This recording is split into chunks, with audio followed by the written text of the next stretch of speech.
Hello and good evening. So, welcome to another Foundry First Look. I haven't done any of these recently, so I thought I'd have another look, and especially because I'm preparing for a game of Conan 2D20 for the first time in a long time. I only ran it once before. On this Saturday, I'm going to run it again for a group online with Foundry, and it's the first time getting into this with Foundry. And it took me a little while to get into it, but I basically just wanted to give my players a little bit of an overview of the setup so they know where to click and things like this. So this is the main thing of this. Of course, this is a system only on Foundry. It doesn't come with any content. So any content you see is basically been lifted from the Conan D20, 2D20, or actually this one from the previous version, the D20 version, as assets. So don't expect this to be available anywhere. There is a Fantasy Grounds Unity version of Conan, but having looked at it, it's fairly pants. Anyway, enough said about that. So for my players, if they wanted to have a look here, first thing you need to know is how to log on. Hopefully you work that out. If not, yeah, that's the first stumbling block. We'll get to it. The next thing you probably want to do is your character sheet. So once you have assigned a character for yourself, and I'm going to take you to the jungle right away, you should just be able to either double click on the icon to open it up, or you can just press C on the keyboard, or you can, if you want to find them up here, you can find them under pre-gens. That's shared with you guys, or should be shared anyway. Let me just share it in case it is not. Observer for everybody. And it's 2 ownerships. Oh, I need to reset them in a minute. So this is where you can find them by clicking on here as well. Right, so this is your character sheet, and you can see this is fairly typical Foundry stuff, but it's quite nicely presented. You've got your vigor, which is your hit points. You've got your resolve, which are your mind points, your mental health, if you like. You've got your armor listed down here on the left-hand side by body part. Luckily, Foundry takes away some complications here, because you don't actually have to roll and check and have special dice or whatever. It basically tells you where you're going to be hit, and then you can just decide whether you are covered by armor or not. I haven't filled everything in. These are the pre-gens that come with the adventure we're going to play, which is called the Pit of Cthulhu. So I'm looking forward to that. And this is one of the extra 2 free RPG Day 2017 characters you can get for that game. So this is not in the quick start itself. This is another file with 2 extra characters. You have your belongings. They don't actually matter a huge amount. But if you need it to be in here, and you need it for one shot, at least it don't matter a huge amount. You want to equip or unequip something, you need to click this little icon that looks like a t-shirt. And you can, probably a bit small for you to see, but in the armor there you can see it's currently torso 2. I unequip it. It should go down to 0. Right. Now 0. Click it again. And there you go. If you're color challenged like me, it's actually really hard to tell the difference between the gray or the red for equipped. So it could be slightly bigger, or change the icon or something. So you have biography. These are the notes that I've sent you for on the Discord beforehand. Notes is empty. Sorcery, we don't have any in the game. It's a low magic setting anyway, and in this one shot we won't have any sorcery. For the talents, this is something that we will come to as well, but if you want to look up what the talents do, you can always look into here, and if you click on the name, it will open it up. For example, No Mercy, it describes what it does. Hopefully that will make sense, otherwise you can ask. Or if you just want to remind me as a GM or somebody else around the table of what it does, you can click on the icon, and you can see it turns into a speech bubble that posts the description to chat. So you can get that there. Very useful, especially later on for the actions. Your skills, this is basically your character sheet. So you've got your attributes, your agility, awareness, brawn, coordination, intelligence, personality, and willpower. And each of them have got a number of skills attached to them, and you can have expertise and focus. Basically, how skilled are you in these? Your expertise plus your attributes, so 9 plus 2 for acrobatics gives you your target number. And if you want to roll on this one, because you want to try it out, you click on this little button here on the D20. Brings up the dialogue. Normally you have an average difficulty 1 test. This could be higher, harder, or easier. You might want to spend Doom or Momentum to buy extra dice. Again, I'll explain that. But this is where it goes. Or spend a fortune on your roll. Then you roll, and the dice shoot across the table. And this will then read out in the chat what your result is. So I've got a success here, for example, 2 successes, 1 momentum generated from that. If I wanted to have if I had a talent that allowed me to re-roll something, for example, you can click on the die here, it goes gray, right-click, re-roll selected. Yeah, in this case, it didn't make sense because it actually made me worse. But sometimes you have a talent that allows you to do that. So this is how you roll skills.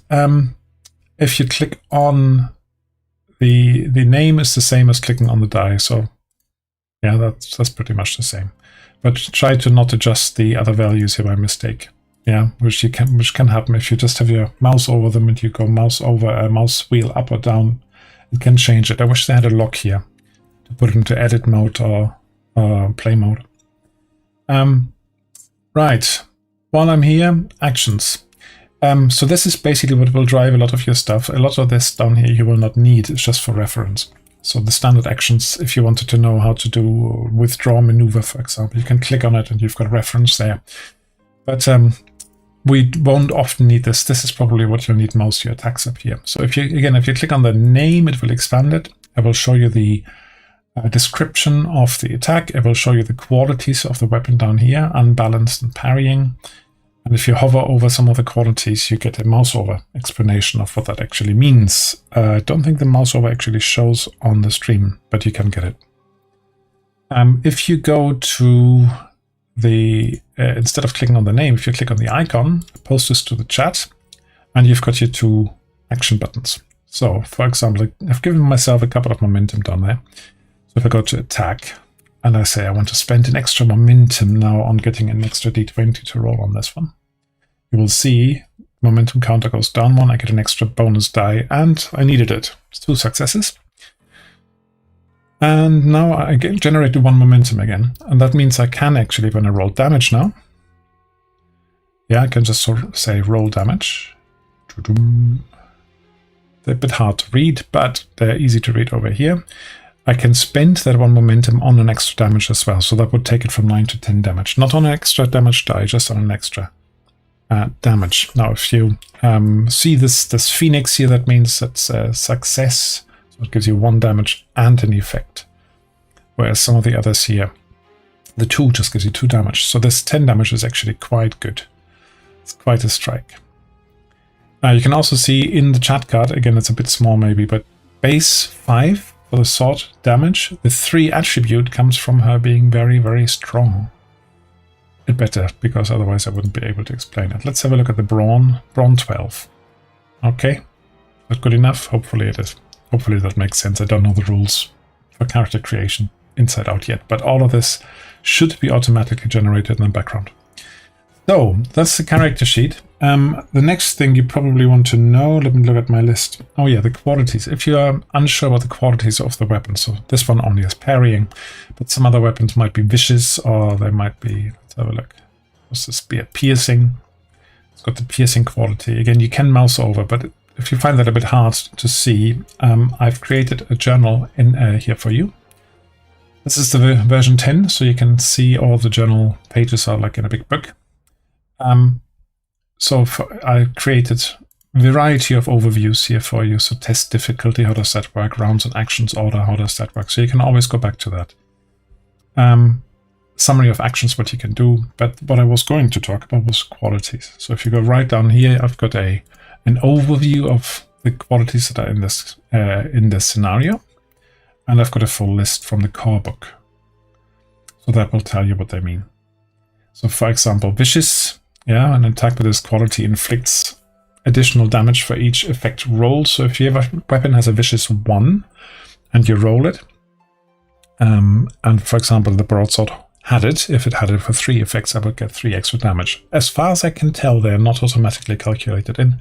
So that would be 9 plus 3, 12 damage, which is enough to kill pretty much most of the opponents you meet. Right. I have also put in here, yeah, as you can see, uses of momentum, for example. Yeah, on the stream it will be a bit small to read, but hopefully on your Foundry, if you have the Foundry up, it'll be fine. You can always ask as well. Or how does combat work in general? This is clipping from the rulebook. Yeah, so you can always refer back to these things if you want to. Right, on the character sheet, back to that, I need to explain a couple of things. So if you take damage, that's not automated. So if I tell you you had an attack against you and you now have taken 3 damage of vigor, you look at your armor. If it's protecting, let's say it's not, go to vigor up here and you can just right click on it to reduce the vigor, so to 10, or you can left click to increase it back when you're healing. Ideally, don't touch the maximum unless I tell you to, because you might gain some fatigue, and the fatigue basically is this little rune here at the top. Yeah, and that will reduce the maximum vigor or resolve you can have, fatigue and trauma. Same there, left click increases it, right click decreases it. You can, in theory, if you left click or right click on here, change the maximum value. It tells you that it's higher than it should be or lower than it should be. Ideally, don't do that. There might be some effects somewhere or artifacts or whatever that increase these, but don't touch that. If you take 5 damage, either in vigor or resolve, in one go, or you reach 0 in either of them, you get a wound. And then we need to click these here. They basically are the damage that lasts. Yeah, I don't want to go too much into rule explanation, but these little red skulls, or down here also red skulls, they are the damage that lasts between fights. If you want to get rid of them, right click on it, it goes to treated status, that's the star, or if you right click on it again, it's gone.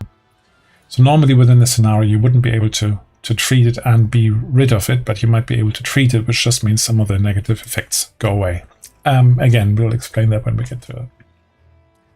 So that's vigor and resolve. Oh yeah, and then let me just show you how the fortune spend works. I think I spent one of his already, testing it, so put it back to 3. So let's say this guy really needs to make this attack that he's going to roll for us in a second. So he gets his battle axe out, clicks on here, says I want to attack. There's only 1 momentum left, and he says that's not good enough. I really need to make sure that I'm going to use that momentum that's left, but I'm also going to spend a fortune. Now, spending a fortune means that you get you get an extra die, which is placed down with a 1 facing up. So it's a very good success. If you have any skills in it, yeah, at all, that means 2 successes. So I'm hoping I'll get quite a few out of this one. I can also buy an extra die with Doom. So I start with 2d, 20, add an extra 1 for fortune, add an extra 1 for momentum, add an extra 1 for Doom. That should be the best I can do. So roll. Doom. Yes, I want to roll all the dice.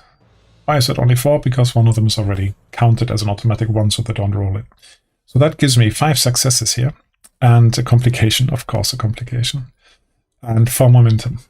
Yeah, so this would be quite a good attack. If I now say I'm going to pour the 4 momentum into, let's see, vicious, for example, that gives me 4 extra damage already. That should be quite high. So let's see, damage. Roll damage. 6 damage plus the 4 that I get for the vicious, which should be 10, plus the 4 I'm just going to spend on it, should be 14. If I get this wrong, by the way, and you see this and I'm making a boo-boo here, then please leave a comment and let me know.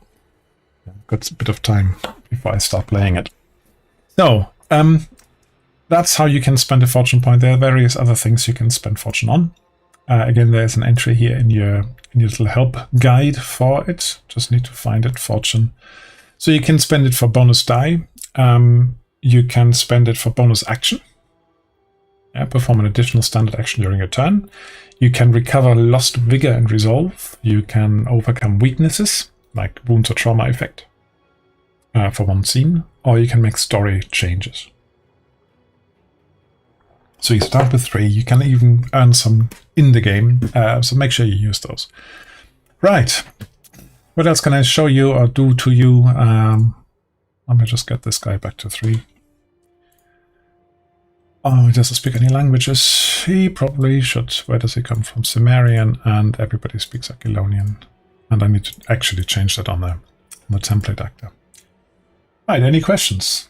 Let me know. Yeah, if you're one of my players and you want to do this before we actually play on Saturday night, drop me a line on the Discord, you know where. Otherwise, leave something in the comments.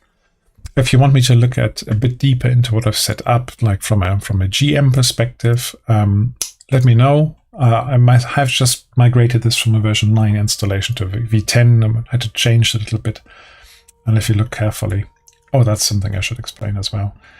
I used bar brawl for the 2 bars. So you've got 2 health bars, resolve and vigor. Of course, I can't show wounds on here or traumata. But if you right click on something, you can adjust them very quickly. So if I tell you, you get 3 damages here and a -3. And you can see he's now damaged. Yeah. So that if you want to do that, you don't have to do it. Was it 12? Am I right? All right. Yes. You don't actually have to go to the character sheet for everything. What I would love to know, and I don't know whether that's possible. So again, if you have used the system and you know more about it than I do, I would love to be able to just take the actions from here and drag them down to the token bar. Yeah, send this to the token bar. I have not been able to find that yet. I thought it was possible, but maybe I've forgotten how. Right, enough waffling. I'm going to sign off. I hope you enjoyed this. As I said, I'm looking forward to playing this. If you want to play at some point, drop me a line as well, because I might just kick off one of the campaigns on this one. We'll see how it goes. But for now, thank you very much for watching, and until the next time.